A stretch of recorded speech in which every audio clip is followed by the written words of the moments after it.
नमस्कार दोस्तों, स्वागत है आपका अपने YouTube channel it's Hindi time पर।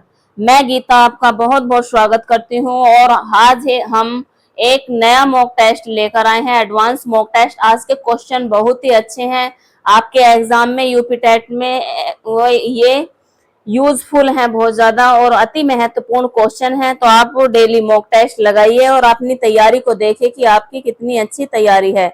तो चलिए स्टार्ट करते हैं। फर्स्ट क्वेश्चन है हमारा, धूल चाटना मुहावरा का सही अर्थ क्या होगा। सबसे पहले हम मुहावरे से क्वेश्चन लेकर आए हैं। तो यहाँ पर है हमारा, धूल चाटना मुहावरे का अर्थ क्या है। अत्यधिक परिश्रम करना, पराजित होना, धूल साफ करना या अत्यधिक निर्धन होना। तो यहाँ पर इसका सही आंसर हो जाएगा पराजित होना। जब पराजित हम किसी को कर देते हैं तो क्या कहते हैं कि हमने उसे धूल चटा दी या हमने धूल चाट ली अगर हम पराजित हो जाते हैं। तो इसका सही आंसर होगा option number B. Next question है हमारा, अपने मुंह मियां मिट्ठू बनना मुहावरे का सही अर्थ क्या होगा।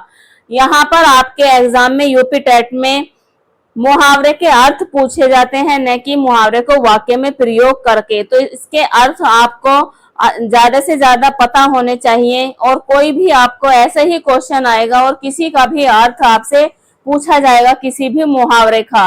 तो यहाँ पर क्या है, स्वयं अपनी प्रशंसा करना, मीठा बोलना, दूसरों की प्रशंसा करना या झूठी बातें करना। अपने मुंह मियां मिट्ठू बनना मुहावरे का अर्थ है स्वयं अपनी प्रशंसा करना। नेक्स्ट क्वेश्चन नंबर थर्ड है, कान भरना मुहावरे का अर्थ क्या है। कान भरना मुहावरा है कि ध्यान पूर्वक सुनना, किसी के विरुद्ध भड़काना, कान में दवा डालना या रहस्य बताना। इसका सही आंसर हो जाएगा हमारा किसी के विरुद्ध भड़काना, इसका सही आंसर होगा। नेक्स्ट है हमारा, निम्नलिखित में से किस शब्द का संधि विच्छेद नहीं किया जा सकता है। कपोत, सदुद्देश, महर्षि या फिर सदैव। तो इसमें किसका संधि विच्छेद नहीं किया जा सकता है यहाँ पर। तो इसका सही आंसर हो जाएगा कपोत। कपोत का संधि विच्छेद नहीं किया जा सकता है। बाकी सद प्लस उपयोग, मह प्लस ऋषि और सत प्लस सदैव, सदैव का भी यहाँ पर हम संधि विच्छेद कर सकते हैं। नेक्स्ट क्वेश्चन है नंबर 5, निम्नलिखित में से किस शब्द में उपसर्ग एवं प्रत्यय दोनों लगे हैं। यहाँ पर हमें शब्द दिए हुए हैं, उसमें हमें बताना है कि किस एक शब्द में उपसर्ग और प्रत्यय दोनों हैं। तो उपसर्ग क्या होते हैं, जो शब्द के पहले जुड़ते हैं, जो शब्द के पहले शब्दांश जुड़कर उस शब्द का अर्थ परिवर्तन कर देते हैं, उन्हें हम उपसर्ग बोलते हैं। और जो अंत में जुड़कर शब्द का परिवर्तन कर देते हैं उसे हम प्रत्यय बोलते हैं। देखो यहाँ पर विद्यालय, तो यहाँ पर विद्या में आल्य प्रत्यय लगा है केवल, और यहाँ पर महा प्लस पुरुष, तो महान पुरुष है, यहाँ पर पुरुष प्रत्यय है, और जल और पान। तो यहाँ निराशा, निराशा में देखेंगे हम निर उपसर्ग है और जनक यहाँ पर आशा मूल शब्द है और जनक यहाँ पर प्रत्यय है। तो इसमें दोनों सही लगे हुए हैं। नेक्स्ट क्वेश्चन है, नेक्स्ट क्वेश्चन देखेंगे नंबर 6। नंबर 6 क्वेश्चन कह रहा है कि बुढ़ापा शब्द में प्रत्यय प्रयुक्त प्रत्यय कौन सा है। बुढ़ापा में कौन सा प्रत्यय लगेगा। बूढ़ा और आपा या फिर पा या फिर आपा या फिर पन या फिर ई प्रत्यय लगेगा। तो बूढ़ा में हम कौन सा लगाएंगे, बूढ़ तो होता नहीं है, यहाँ पर पा प्रत्यय हो जाएगा। निम्नलिखित में से किस शब्द का बहुवचन रूप नहीं बदल सकते हैं हम। किसका नहीं बदल सकते हैं, तो सड़क का सड़कें हो जाएगा, पुस्तक का पुस्तकें हो जाएगा, लड़की का लड़कियां हो जाएगा, समाचार का समाचार ही रहता है, इसका बहुवचन रूप नहीं बदलता है। नेक्स्ट क्वेश्चन नंबर 8 देखेंगे। नंबर 8 क्वेश्चन कह रहा है कि राम ने गुरु को प्रणाम किया। वाक्य में गुरु को कौन सा उपसर्ग है। तो यहाँ पर क्या हो जाएगा, कर्ता, कर्म, संबंध या अधिकरण कारक। कर्ता कारक जहाँ पर काम, जो काम करता है करने वाला वो कर्ता कारक होता है। कर्म में जहाँ काम होने का भाव होता है। संबंध कारक में जहाँ पर दो वस्तुओं में संबंध बताया जाता है। और अधिकरण कारक में होता है में पर, इसका सही ऑप्शन हो जाएगा कर्म कारक, सही इसका ऑप्शन है। निम्नलिखित में से कौन सा तत्पुरुष समास है? तत्पुरुष समास इसमें से क्या है? गंगाजल, नीलकमल, त्रिनेत्र या चौराहा? देखो चौराहा में होगा हमारा द्विगु समास, क्योंकि यहाँ पर प्रथम पद संख्यावाची है और जो यहाँ पर प्रथम जो पद होता है द्विगु समास में संख्यावाची होता है, तो चौराहा में हमारा संख्यावाची एक शब्द है। त्रिनेत्र यहाँ पर ये बहुव्रीहि समास है और नीलकमल है, नीला है कमल अर्थात यहाँ पर हो जाएगा क्या होगा हमारा कर्मधारय समास। और गंगा जल, गंगा का जल, यहाँ पर है हमारा संबंध तत्पुरुष समास। तो यहाँ पर ये ऑप्शन हमारा ए सही हो जाएगा। नेक्स्ट क्वेश्चन है बिजली हंसती हुई बादलों की गोद में छिप गई। बिजली हंसती हुई बादलों की गोद में छिप गई, यहाँ पर कौन सा अलंकार है? मानवीकरण है, रूपक है, उपमा है, सलेस अलंकार है? तो यहाँ पर बिजली हंस रही है बादलों की गोद में, तो जहां पर चीजों को, प्राकृतिक चीजों को मानव की तरह दर्शाया जाता है, वहां पर हमारा मानवीकरण अलंकार होता है। नेक्स्ट क्वेश्चन नंबर 11 है मोती जैसे दांत में कौन सा अलंकार है? उपमा अलंकार है या फिर रूपक अलंकार है या अनुप्रास अलंकार है या फिर उत्प्रेक्षा अलंकार है? तो मोती जैसे दांत, जहां पर जैसा, जैसी, सा, सी, सम आ जाए वहां पर हमारा उपमा अलंकार होगा। जहां पर भेद रहित, भेद अभेद हो, जहां पर कोई भेद ना हो वहां पर रूपक अलंकार होता है। जहां एक वर्ण की आवृत्ति बार बार होती है वहां अनुप्रास अलंकार होता है। और उत्प्रेक्षा अलंकार में मानो, मानो, मानो मतलब उसके जैसा लग रहा है, उसके मानो कि ऐसा लग रहा है, तो वहां पर हो जाएगा, होता है हमारा उत्प्रेक्षा अलंकार। इसका सही आंसर होगा उपमा अलंकार। नंबर 12 है वह तो घर का दीपक है में कौन सा अलंकार है? क्या रूपक अलंकार है, उपमा अलंकार है या फिर यमक है या फिर सलेस अलंकार है? उपमा अलंकार में यहाँ क्या होता है? उपमा अलंकार में समानता दर्शाई जाती है। यमक अलंकार में होता है एक शब्द दो जैसे आते हैं, उसका अर्थ अलग अलग होता है। और सलेस अलंकार का अर्थ होता है चिपकना, यहाँ पर एक शब्द होता है उसके अर्थ अलग अलग होते हैं। और रूपक अलंकार में होता है कि बात को बिल्कुल ऐसे ही हम दिखाते हैं, उसमें कोई भेद नहीं होता है। तो वह तो घर का दीपक है, घर का दीपक मतलब कोई मिट्टी का दीपक नहीं है, तो यहाँ पर हमारा रूपक अलंकार सही हो जाएगा।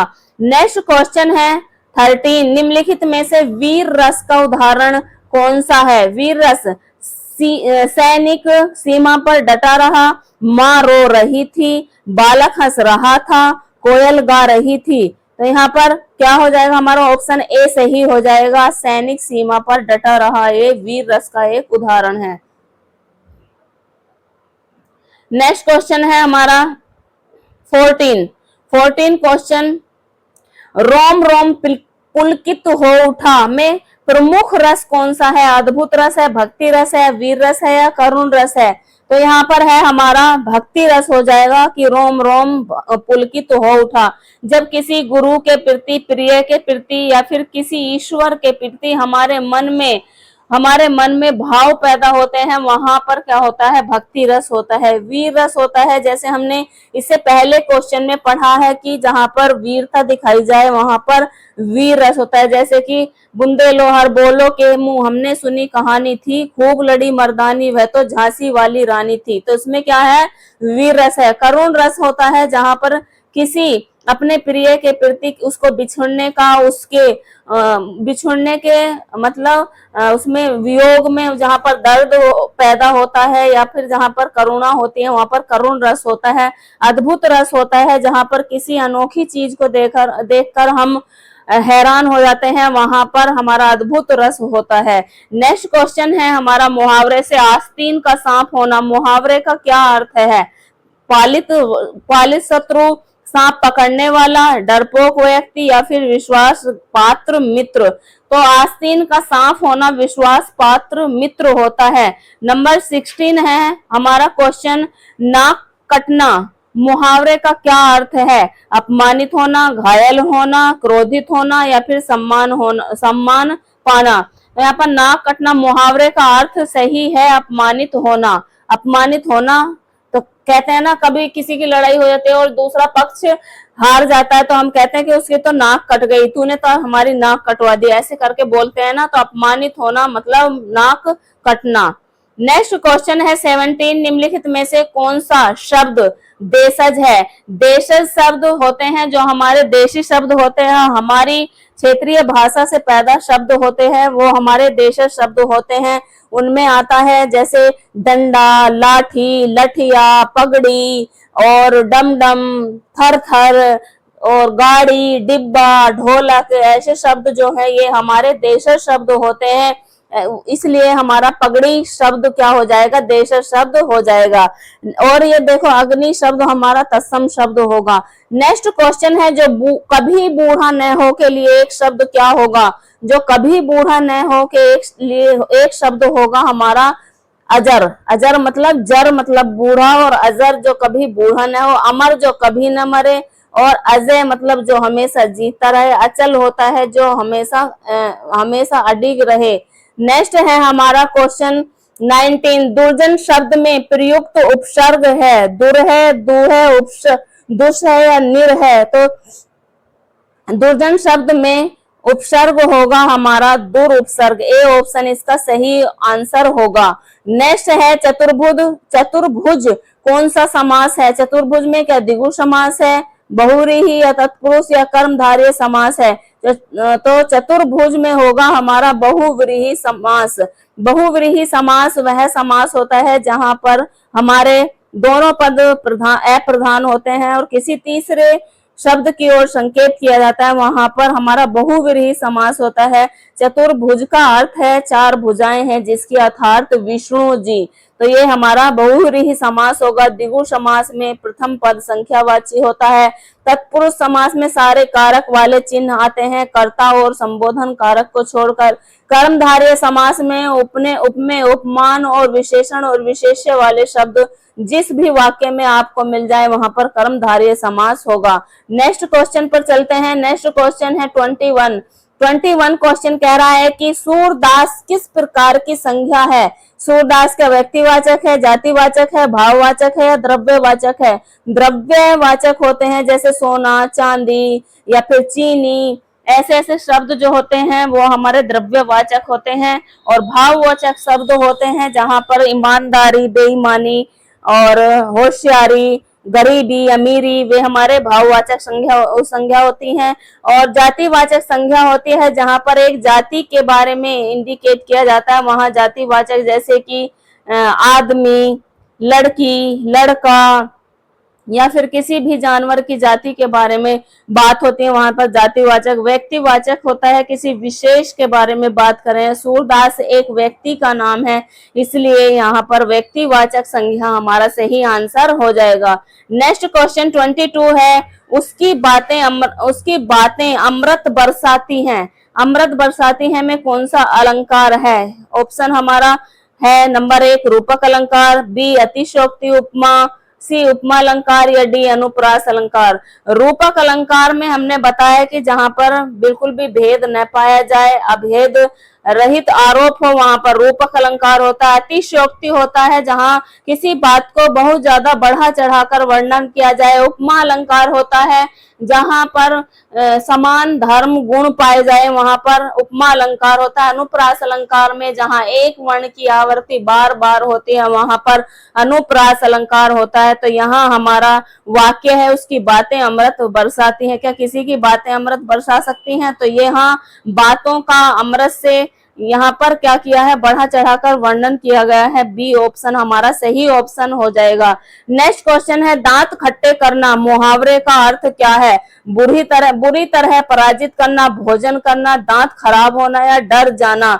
तो इसका सही ऑप्शन हो जाएगा दांत खट्टे कर दिए, बुरी तरह पराजित करना। कहते हैं ना हमारी भारतीय सेना ने पाकिस्तान के एकदम दांत खट्टे कर दिए, तो वहां पर क्या है, बुरी तरह पराजित कर दिया। नेक्स्ट क्वेश्चन है हमारा 24 क्वेश्चन कह रहा है कि जो सब कुछ जानता हो उसके लिए एक शब्द क्या होगा? जो सब कुछ जानता है उसके लिए एक शब्द होगा क्या? सर्वज्ञ होगा, सर्वशक्तिमान होगा, सर्वप्रिय होगा या फिर सर्वहितकारी होगा। सर्वशक्तिमान मतलब सब में शक्तिमान, सब में शक्तिशाली, और सर्वप्रिय मतलब जो सबको प्रिय हो। सर्वहितकारी जो सबका हित चाहने वाला, और सर्वज्ञ होता है जो सब कुछ जानता हो। ऑप्शन ए इसमें सही आंसर हो जाएगा। नेक्स्ट क्वेश्चन है, कलम तलवार से अधिक शक्तिशाली है, इस कथन का आशय क्या है? कलम तलवार से भी अधिक शक्तिशाली है क्या? युद्ध आवश्यक है, ज्ञान और विचार की शक्ति अधिक प्रभावशाली होती है, तलवार बेकार है, या फिर कलम लोहे की होती है? तो इसका सही ऑप्शन हो जाएगा सही बी ऑप्शन हमारा। ज्ञान और विचार की जो शक्ति होती है वह अधिक प्रभावशाली होती है, इसलिए कहते हैं कि कलम तलवार से भी अधिक शक्तिशाली होती है। नेक्स्ट क्वेश्चन 27 कह रहा है कि सज्जनता शब्द में प्रयुक्त प्रत्यय क्या है? यहाँ पर सज्जन हमारा मूल शब्द है और ता इसमें हम प्रत्यय लगा देंगे तो हमारा शब्द बन जाएगा सज्जनता। ये ऑप्शन हमारे गलत हो जाएंगे तीनों, ठीक है। नेक्स्ट क्वेश्चन है हमारा, नेक्स्ट क्वेश्चन कह रहा है कि निम्नलिखित में से किस वाक्य में कर्म कारक है? सीता ने राम को बुलाया, क्या इसमें कर्म कारक है? या फिर राम घर में है, या फिर मोहन से पत्र लिखा गया, या वह गांव से आया है? निम्नलिखित में से किस में कर्म कारक होगा? कर्म कारक क्या कहां पर होता है? जहां पर कर्ता ने कर्म को, तो राम घर में है, या मोहन से पत्र लिखा गया, या फिर वह गांव से आया है? तो सीता ने राम को बुलाया, इसमें हमारा कर्म कारक हो जाएगा। नेक्स्ट क्वेश्चन है, लोहे के चने चबाना, मुहावरे का अर्थ क्या होगा? अत्यंत कठिन कार्य करना, भोजन करना, खेती करना, या भूखा रहना? तो लोहे के चने चबाना का मुहावरे का अर्थ होगा अत्यंत कठिन कार्य करना। नेक्स्ट क्वेश्चन है हमारा 29, रहीमन पानी राखिए, बिन पानी सब सोन, पानी गए न उबरे, मोती मानो चून। तो इसका आंसर क्या होगा? यहाँ पानी शब्द के विभिन्न अर्थों के कारण कौन सा अलंकार है? पानी शब्द के यहाँ पर 3 अर्थ हैं, मान और हमारी चमक। यहाँ पर हमारे 3 हैं, तो यहाँ पर सलेस अलंकार हमारा ऑप्शन सही हो जाएगा। यहाँ पर क्या है? सलेस अलंकार सही ऑप्शन है। नेक्स्ट है हमारा, निम्नलिखित में से किस विकल्प में वर्तनी शुद्ध है? दायित्व, या फिर दायित्व? तो ए ऑप्शन सही आंसर हो जाएगा, इसका ए ऑप्शन हमारा सही आंसर हो जाएगा कि दायित्व शब्द हमारा सही शुद्ध वर्तनी है। देखिए आज हमने ऐसे ही 30 क्वेश्चन किए हैं, और कल की वीडियो में और परसों की वीडियो में बहुत ही अच्छे क्वेश्चन लिए हैं, इसलिए आप उन वीडियो को भी देखिए जाकर, वे भी मॉक टेस्ट आप जरूर लगाइए, क्योंकि आपके सारे क्वेश्चन ये वे सही होने चाहिए। देखिए कि आप कितने पानी में हैं और कितने आप क्वेश्चन सही कर सकते हैं, ठीक है। तो अगर आपको वीडियो अच्छी लगी है तो वीडियो को लाइक, शेयर और सब्सक्राइब कीजिए, और दोस्तों कमेंट भी जरूर किया कीजिए कि आपको वीडियो मेरी कैसी लग रही है। धन्यवाद दोस्तों।